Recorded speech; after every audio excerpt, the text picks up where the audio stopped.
വിശുദ്ധ പൗലോസ്ലീഹ റോമാക്കാർക്ക് എഴുതിയ ലേഖനം 8-ാം അധ്യായം 13-ാം തിരുവചനം. ജഡികരായി ജീവിക്കുന്നെങ്കിൽ നിങ്ങൾ തീർച്ചയായും മരിക്കും. എന്നാൽ ശരീരത്തിൻ്റെ പ്രവണതകളെ ആത്മാവിനാൽ നിഘനിക്കുന്നെങ്കിൽ നിങ്ങൾ ജീവിക്കും. പന്തക്കുസ്ത തിരുനാളിനായി അടുത്തൊരുങ്ങുമ്പോൾ ജഡിക മനുഷ്യരാകാതെ ആത്മീയ മനുഷ്യരാകാൻ കർത്താവ് നമ്മെ ക്ഷണിക്കുകയാണ്. ശരീരം പറയുന്നതനുസരിച്ച് ഞാൻ എൻ്റെ ജീവിതം ക്രമപ്പെടുത്തുമ്പോൾ എൻ്റെ ആത്മാവ് മൃതപ്പെടും.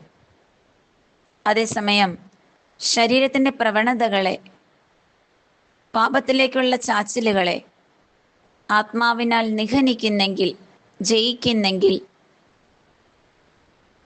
ജീവനിലേക്ക്, നിത്യജീവനിലേക്ക് ഞാൻ പ്രവേശിക്കും. ഇന്നേ ദിനം അതിന് നമുക്ക് പരിശ്രമിക്കാം.